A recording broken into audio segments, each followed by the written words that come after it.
Chapter 1. Have you ever felt helpless? I mean, really, truly helpless. The type of helpless where, say you're a 10-year-old boy, a 10-year-old boy watching his mother being physically beaten by his father, helplessly watching as he has her by the hair grasped painfully tight and slapping her profusely as she whimpers, "Why are you hitting me?" And, man, she's asking the prior question in all sincerity, as she, quite literally, has no idea why she's receiving this beating. I mean, fuck. She had simply come home after a long, hard day at work and asked where the help was in assisting her with carrying in the groceries from the car. My father, I can only guess, still haunts me to this very minute as to what triggered him. Must not have enjoyed the overanimated tone she had expressed when asking for said help. Like, that is the only conclusion I can come to as to why he sprung off the couch and struck her with such ferocity, which I initially thought was a sound effect from the action movie playing on the TV, and proceeded with the aforementioned beating. So, yeah, by helpless, I mean that kind of helpless.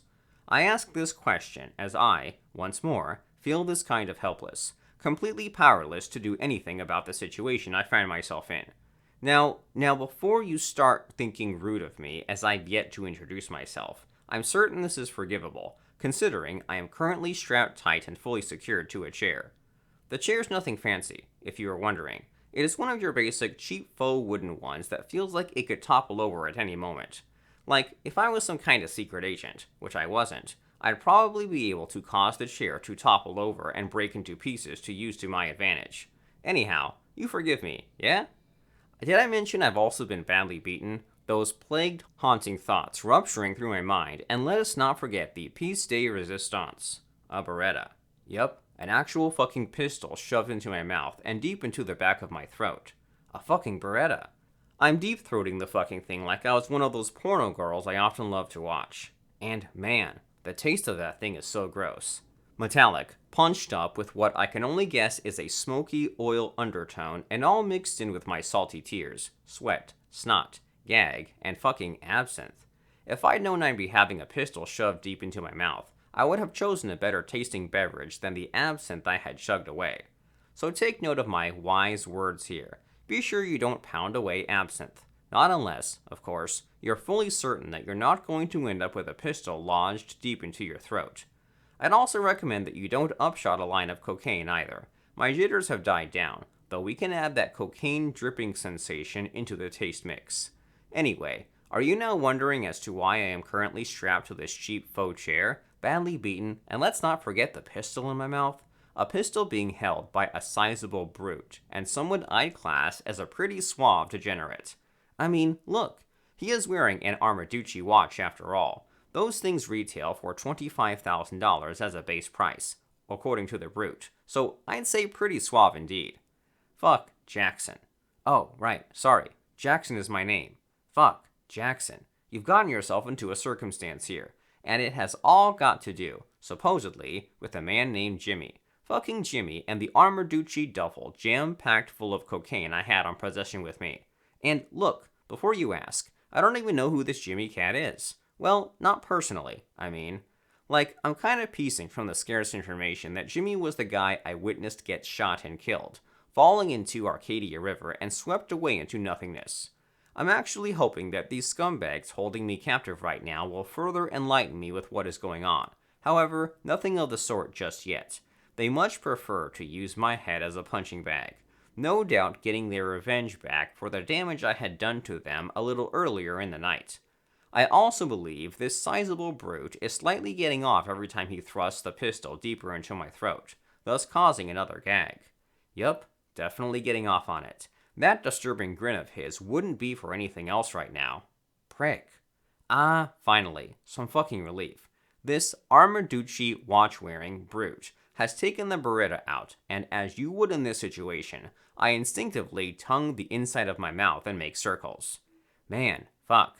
There goes having a decent yearbook photo, as that is definitely a gap, meaning a tooth is missing. Fuck. Still making circles. I sat watching, and helpless, while the brute walked on over to another two suave-looking degenerates. One was in worse shape than the other thanks to the damage I had hit him with from earlier. They were both leaning against their midnight green muscle car. And what a beast of a car it is. It almost makes me forget the situation I'm in when looking at the beauty. Almost. We are not outdoors, though. It appears we are inside an abandoned warehouse of sort, something that perhaps was used as a garage shop for cars. Maybe? Like, the floor is doused in old oil stains. The flailing mounted shelves contain a few tools and various other commodities that be found in a garage shop, and there's also a couple of heavily damaged, rusted lifters. What else could it be, right?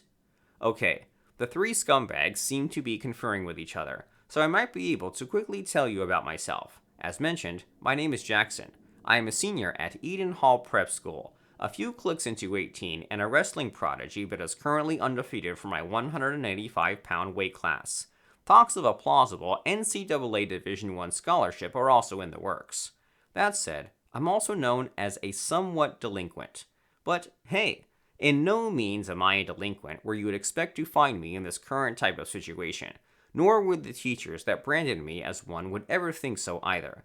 I'm talking more physical fighting in class, conducting hilarious pranks and sassing the fugly school counselor. That kind of delinquent. Hold up now, my degenerate friend is making his way back over. Great. Fuck. The Beretta has been shoved back into my mouth, and, you guessed it, lodged into the back of my throat. In all seriousness, I'm surprised that I haven't fully thrown up yet, as the gag is horrendous. Where's the other bag? The brute was with that same old question again, shoving the pistol in deeper. He, again, couldn't help himself with that disturbing grin. The other bag we have taken from your possession is only half of what Jimmy had with him, so where is the other bag? I try to answer. I want to answer. Like, I'm fully willing to cooperate here. However, I'm only able to let off incomprehensible moans.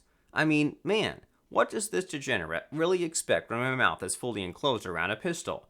Those of you that have had a pistol shoved into their mouth know exactly what I mean here, right? Care to repeat that? The brute then asked, taking the pistol out of my mouth and seemingly understanding my plea. I don't have the duffel, I speedily replied between fits of coughs. I noticed the brute flinch in movement and realized it was due to me trying to lift my hand out from the restraints in an instinctual covering of my mouth as I coughed away. And man, I honestly thought the earlier beating my face took had numbed my senses completely and I wouldn't feel any further strikes, but how wrong I was. The brute had whacked the side of my left jaw with the Beretta, and the best way to describe the pain would be to say it felt like electrical shocks jolting all throughout it. Zap, zap, zap. Still sitting strapped tight and helpless, and tonguing the inner of my mouth, I could feel that a couple more of my teeth were loose. I mean, fuck, I could make them wiggle when pressing them. And, yep, there's that hole with the one already missing. Where's the other bag? The brute placed the pistol back into my mouth, now causing those loose teeth to actually break off and be swallowed. You're going to die, right now, if you don't answer me properly. The brute was mere centimeters from my face. Where's the other bag? I began to cry. I couldn't help it. I mean, like, wouldn't you be crying? Thankfully, the brute withdrew the pistol once more, and I began to take in slow gulps of air to quell the hyperventilation trying to take over. Well, his nose started to leak blood for the umpteenth time, and he instantly started stuffing it with tissues to stop the bleed. It seemed the damage I managed to dish out to him prior was going to be long-lasting. I'd have smirked if I could. Please, I could hear myself muttering between the snivels. I don't have the... I was unable to finish the sentence. The right side of my jaw was now on the receiving end of a whack from the pistol, and this time round, any teeth knocked loose from the whack did not stay in my mouth. They were spat out, and quite the considerable distance, across the filthy warehouse floor. The inner of my mouth was now full of gaping holes. If I somehow managed to get out of this, I was sure to rival some ice hockey players in the no-teeth department. That's it, kid. You're going to die. Right now. The Beretta was now on the right side of my temple. I watched in terror as the brute had cocked it, sending a bone-chilling ring through my ears and lasting shiver down my spine. I then closed my eyes tighter than I had ever done before and pissed myself instantly when I heard the trigger being pulled. There was no loud bang sound, though. Only a click. It made me quickly question if I would have heard a sound if the gun had actually went off. Keeping my eyes glued shut, I finally reopened them when I felt the muzzle being removed from my temple. Consider that your first and only chance, the brute informed, now flicking the safety off. I immediately comprehended that if this were to now happen for a second time, the bullet would be leaving the chamber and I'd have an answer to my sound query. "Where's the other bag?" he continued to yell. "I only have the one duffel," I was pleading, trying not to let the feel of my hot urine trickling down my leg distract me. "Please, wait." The brute was lining up to place the pistol on my temple again. "Please, man, let me explain. Please." "Give him a chance to explain," I heard one of the scumbags over by the green muscle car offer. He was clean and hadn't taken any earlier damage from me. He was also the one that had knocked my lights out with the butt of his own pistol. Fucker. He was also the leader here. Well, at least between the three of them. "Be quick." The brute was back in my face. The whiff of his Armaducci cologne was strong. "I take it," I gulped hard. "I take it that Jimmy Cat was the man with the two duffels? The man who is now dead? The man you killed? Yes."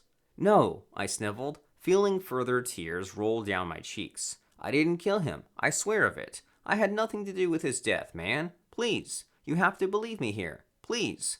"Go on." The leader of the three began to walk toward me from the car, placing his hand to his chin and rubbing his mouth. "I'm just a dumb prep school kid." I could feel my heart bashing the inside of my chest. The heat from the urine also lingered. I had nothing to do with this Jimmy Cat's death. "Please, let me go, please." "If you had nothing to do with Jimmy's death, then why do you have one of our bags on possession?"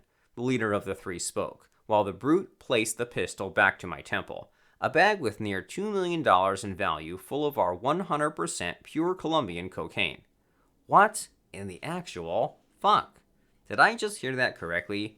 Near $2 million worth of value in cocaine. $2 million. Like, I originally thought the entire cocaine stash within the duffel was only worth $9,000. $9,000. Not near $2 million. Not near $2 million at all. What the actual fuck? Man, how dumb could I be? How fucking dumb could I be? Care to explain yourself then, boy? The leader of the three had pulled up a cheap faux wooden chair of his own and placed it in front of me. Taking a seat, we were now eye to eye.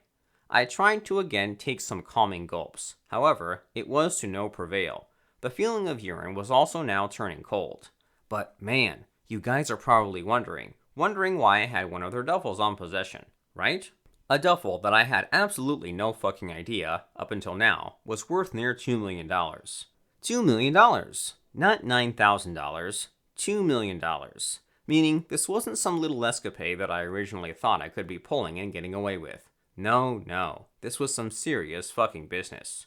$2 million. $2 million. To answer that wonder, I need to take you back 3 days. Man, 3 measly fucking days is all it took to find myself in the vicarious position I am presently in. 3 measly fucking days.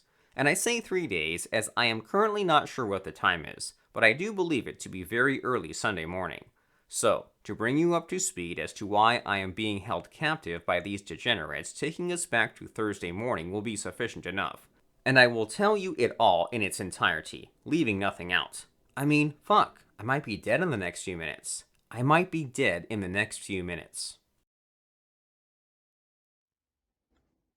Thank you for listening. My name is Michael Edzjovski, and I am the author of Upshot. If you would like to purchase this novel, all the links are below.